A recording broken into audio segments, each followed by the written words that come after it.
வணக்கம்.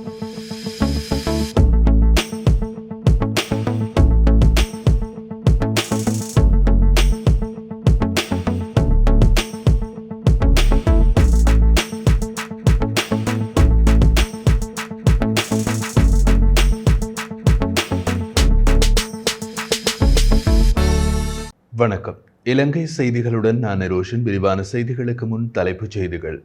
அனுரகுமார திசாநாயக்க மீது ஐரோப்பிய ஒன்றியத்திடம் இலங்கை சீர்திருத்த அமைப்பு முறைப்பாடு. சஜித் பிரேமதாசவும் தற்போதைய ஜனாதிபதி ரணில் விக்ரமசிங்கவும் ஒன்றிணைய முடியாது என ஐக்கிய மக்கள் சக்தியின் நாடாளுமன்ற உறுப்பினர் நலின் பண்டார தெரிவிப்பு. வரிகளை விதிப்பதால் நாட்டை ஒருபோதும் மீட்டெடுக்க முடியாது என ஜனாதிபதி வேட்பாளர் நாமல் ராஜபக்ச தெரிவிப்பு. தமிழ் பொது வேட்பாளரை வீழ்த்த சுமந்திரன் போட்ட ரகசிய திட்டம் அம்பலம். காலை வாரிய மாவை. தொடர்வது விரிவான செய்திகள். ஜனாதிபதி வேட்பாளர் அனுரகுமார திசாநாயக்க உள்ளிட்ட தேசிய மக்கள் சக்தி கட்சி தேர்தல் சட்டங்களை மீறியமை மற்றும் அதற்கு எதிராக தேர்தல்கள் ஆணைக்குழு சரியாக செயற்பட தவறியமை தொடர்பாக இலங்கை சீர்திருத்த அமைப்பின் சட்ட பிரதிநிதி தனக்கு ரணஞ்சக ஹகந்தகமகே ஐரோப்பிய ஒன்றியத்திடம் முறைப்பாடு செய்துள்ளார். ஐரோப்பிய ஒன்றியத்திற்கு விசேட முறைப்பாடு ஒன்றை சமர்ப்பித்துள்ள அவர் தேர்தல் சட்ட மீறல்கள் தொடர்பாக தொடர்ச்சியாக முறைப்பாடுகள் முன்வைக்கப்பட்ட போதிலும் தேர்தல்கள் ஆணைக்குழு இதுவரை உரிய நடவடிக்கைகளை எடுக்கவில்லை என்று குறிப்பிட்டுள்ளார். ஜனாதிபதி வேட்பாளர் அனுரகுமார திசாநாயக்க தலைமையிலான தேசிய மக்கள் சக்தி கட்சியானது தேர்தல் சட்டங்களை மீறுவதாக பல சந்தர்ப்பங்களில் அவதானித்து அறிக்கை வெளியிடப்பட்டுள்ளது. இந்த ஆண்டு ஜூலை மாதம் 28ஆம் தேதி மகரகம இளைஞர் நிலையத்தில் நடைபெற்ற அரசியல் கூட்டத்திற்கு அரசு தாதியர்களை சீருடையில் அழைத்து வந்தமை தேர்தல் சட்டங்களை மீறும் செயலாகும் என்று ஐரோப்பிய ஒன்றியத்திற்கு விடுத்துள்ள முறைப்பாட்டில் குறிப்பிடப்பட்டுள்ளது. அது தொடர்பான முறைப்பாடு தேர்தல்கள் ஆணைக்குழுவில் முறைப்பாடு கடந்த ஜூலை மாதம் 29ஆம் தேதி தாக்கல் செய்யப்பட்டுள்ளதாகவும் ஐரோப்பிய ஒன்றியத்திடம் வழங்கப்பட்டுள்ள முறைப்பாட்டில் குறிப்பிடப்பட்டுள்ளது. மேலும் இந்த தேர்தல் சட்டங்கள் மற்றும் அரசியல் நெறிமுறைகளை மீறுவது குறித்து தேர்தல்கள் ஆணைக்குழுவால் எந்த முக்கிய நடவடிக்கையும் எடுக்கப்படவில்லை என்றும் எச்சரிக்கை எதுவும் விடுக்கப்படவில்லை என்றும் முறைப்பாட்டில் கூறப்பட்டுள்ளது. இதேவேளை எதிர்வரும் ஜனாதிபதி தேர்தலை கண்காணிப்பதற்காக இலங்கை வந்துள்ள ஐரோப்பிய ஒன்றிய தேர்தல் கண்காணிப்பாளர்கள் குழு வடமாகாணத்திற்கு விஜயம் ஒன்றை மேற்கொண்டுள்ளது. அவர்கள் வடமாகாணத்தின் பல்வேறு பகுதிகளில் பிரச்சார கூட்டங்களில் இடம்பெறும் பகுதிகளுக்கு சென்று அவதானித்துள்ளதாகவும் தெரிவிக்கப்படுகின்றது. அத்துடன் அவர்கள் அரசு சார்பற்ற நிறுவனங்களின் பிரதிநிதிகள் மற்றும் அரசியல் கட்சிகளின் பிரதிநிதிகளையும் சந்தித்துள்ளனர். இலங்கையின் 9வது ஜனாதிபதி தேர்தலை கண்காணிப்பதற்காக சீஷெல்ஸ் நாட்டின் முன்னாள் ஜனாதிபதி டெனிஃபோர் தலைமையிலான 13 பேர் அடங்கிய பொதுநலவாய அமைப்பின் தேர்தல்கள் கண்காணிப்பு குழு எதிர்வரும் 15ஆம் தேதி நாட்டை வந்தடைய உள்ளது. நாட்டின் 9வது ஜனாதிபதி தேர்தல் எதிர்வரும் செப்டம்பர் மாதம் 21ஆம் தேதி நடைபெறவுள்ள நிலையில் தேர்தல் கண்காணிப்பு பணிகளை முன்னெடுப்பதற்காக வழமை போன்ற இம்முறையும் ஐரோப்பிய ஒன்றியம் மற்றும் பொதுநலவாய நாடுகள் ஆகியவற்றுக்கு தேர்தல்கள் ஆணைக்குழு உத்தியோகபூர்வமாக அழைப்பு விடுத்துள்ளது. அதற்கமைய ஐரோப்பிய ஒன்றிய தேர்தல் கண்காணிப்பு குழுவின் 2 குழுக்கள் கடந்த 2 வாரங்களில் நாட்டை வந்தடைந்துள்ளதுடன் அவை நாடளாவிய ரீதியில் தேர்தல் கண்காணிப்பு பணிகளையும் ஆரம்பித்துள்ளன. இவ்வாறானதொரு பின்னணியில் பொதுநலவாய அமைப்பின் தேர்தல் கண்காணிப்பு குழு ஒன்றும் எதிர்வரும் ஜனாதிபதி தேர்தல் செயல்முறையை கண்காணிப்பதற்காக நாட்டிற்கு வருகை தர உள்ளது. அரசாங்கத்தால் பரப்பப்படுகின்ற வகையில் ஐக்கிய மக்கள் கூட்டணியின் ஜனாதிபதி வேட்பாளரும் எதிர்க்கட்சி தலைவருமான சஜித் பிரேமதாசவும் தற்போதைய ஜனாதிபதி ரணில் விக்ரமசிங்கவும் ஒன்றிணைய முடியாது என ஐக்கிய மக்கள் சக்தியின் நாடாளுமன்ற உறுப்பினர் நலின் பண்டார தெரிவித்துள்ளார். கொழும்பில் நேற்று இடம்பெற்ற ஊடக சந்திப்பில் வைத்து இதனை குறிப்பிட்டுள்ளார். சஜித் பிரேமதாசவின் வெற்றி உறுதியாகி வருகிறது. இதனை அறிந்து ரணில் விக்ரமசிங்கவின் உதவியாளர்கள் ரணில் விக்ரமசிங்கவும் சஜித் பிரேமதாசவும் இணைய வேண்டும் என்று கூறுகின்றனர். இது நடைபெறாத ஒரு விடயமாகும். இவ்வாறான கருத்துக்களுக்கு பொதுமக்கள் ஏமாற்றமடையக்கூடாது.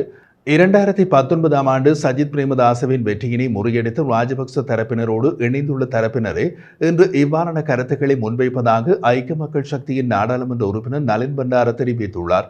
இதேவேளை தேசிய மக்கள் சக்தியினர் சமூக வலைதளங்களின் செயற்பாடுகளுக்காக கடந்த 3 வருடங்களில் 3 பில்லியன் ரூபாய் செலவிட்டுள்ளமை தொடர்பாக தகவல் கிடைத்துள்ளதாகவும் நாடாளுமன்ற உறுப்பினர் நலின் பண்டார தெரிவித்துள்ளார்.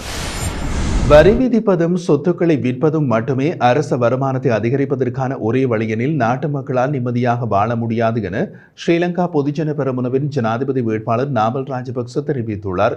நிவித்திகல பகுதியில் இடம்பெற்ற மக்கள் சந்திப்பில் கலந்து கொண்டு இதனை அவர் குறிப்பிட்டுள்ளார். 2015ஆம் ஆண்டுக்கு பின்னர் நாட்டில் அபிவிருத்தி செயற்பாடுகள் இடைநிறுத்தப்பட்டுள்ளன. அது மாத்திரமன்றி இளைஞர்கள் பலர் வேலைவாய்ப்புகளை இழந்துள்ளதுடன் வர்த்தகங்களும் பாரிய அளவில் வீழ்ச்சியினை சந்தித்துள்ளது. கோட்டாபய ராஜபக்சவின் ஆட்சி காலத்தில் நாட்டின் பொருளாதார நெருக்கடி ஏற்பட்டுள்ளதாக மாயை ஒன்றை தோற்றுவித்து எமது அரசாங்கம் சதியால் வீழ்த்தப்பட்டது. இன்று வரிசைகள் ஒழிக்கப்பட்டதாக கூறப்படுகின்ற போதிலும் கடவுச்சீட்டு வரிசை தொடர்ந்தும் நீண்டு கொண்டே செல்கின்றது. அதனை கட்டுப்படுத்த ஒருபுறம் நடவடிக்கை எடுக்கும் போது விமான நிலையத்தில் விசாவுக்கு வரிசை ஒன்று ஏற்பட்டுள்ளது. மக்களால் தாங்கிக் கொள்ள முடியாத அளவில் வரிகளை விதிப்பதால் நாட்டையும் மக்களின் வாழ்க்கை தரத்தையும் ஒருபோதும் மீட்டெடுக்க முடியாது என ஸ்ரீலங்கா பொதுஜன பெரமுன ஜனாதிபதி வேட்பாளர் நாமல் ராஜபக்ச தெரிவித்தார். தம்மை ஒரு அரசியல் மேதை என்று காட்டிக் கொண்டிருந்த சுமந்திரன் தமது சொந்த அரசியல் லாபத்திற்காக செய்த சித்து விளையாட்டுகள் அம்பலமாகி அவரது அரசியல் எதிர்காலத்தையே கேள்விக்குறியாகி உள்ளது. தமிழ் மக்களே சுமந்திரனை நம்பாதீர்கள். அவர் இறுதி நேரத்தில் தமது சொந்த அரசியல் லாபத்துக்காக தமிழர் நலனை குழி தோண்டி புதைத்து விடுவார் என்று பல புலம்பெயர் அமைப்புகள் மற்றும் செயற்பாட்டாளர்கள் கடந்த காலங்களில் தமது கணிப்புகளை வெளியிட்டிருந்தனர். ஜனாதிபதி தேர்தலில் ஐக்கிய மக்கள் சக்தியின் ஜனாதிபதி வேட்பாளர் சஜித் பிரேமதாசவை ஆதரிப்பதற்கு இலங்கை தமிழரசு கட்சியின் மத்திய செயற்குழு வெளியிட்ட தீர்மானத்திற்கு கடும் எதிர்ப்பு கிளம்பியுள்ளது. அந்த தீர்மானத்தின் பின்னணியில் இருந்த ஒரே ஒருவர் சுமந்திரன் தான். தமிழரசு கட்சியின் தலைவர் மாவி சீனாதிராஜா மற்றும் மாவட்ட ரீதியாக கட்சியின் முக்கியஸ்தர்கள் பலர் மத்திய செயற்குழு கூட்டத்தில் கலந்து கொள்ளாத நிலையில் இந்த அதிமுக்கிய தீர்மானம் எடுக்கப்பட்டுள்ளதாக குற்றம் சாட்டப்பட்டுள்ளது. இந்த தீர்மானத்திற்கான கடுமையான பதிலடி அடுத்து வரும் நாட்களில் கொடுக்கப்படும் என்று கட்சியின் முக்கியஸ்தர்கள் பலர் எச்சரிக்கை விடுத்துள்ளனர். இப்படியான பின்னணியில் இந்த வாரம் நடக்கப் போகும் ஜனாதிபதி தேர்தலில் இலங்கை தமிழரசு கட்சி ஐக்கிய மக்கள் சக்தியின் ஜனாதிபதி வேட்பாளர் சஜித் பிரேமதாசவுக்கு ஆதரவு அளிக்குமா என்பது கேள்விக்குறியாகி உள்ளது. சஜித்தை ஆதரிப்பது தொடர்பாக தனக்கு எதுவும் தெரியாது என்று அந்த கட்சியின் தலைவர் மாவை சீனாதிராஜா தெரிவித்துள்ளார்.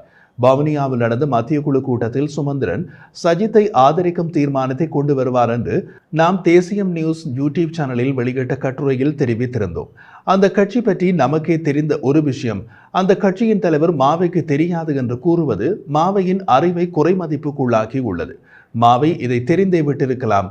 சுமந்திரன் சொந்தமாக பந்தை வீசட்டும், விக்கெட் வீழ்ந்தால் தலைவர் என்ற முறையில் நமது பங்கை வாங்கிக் கொள்ளலாம்.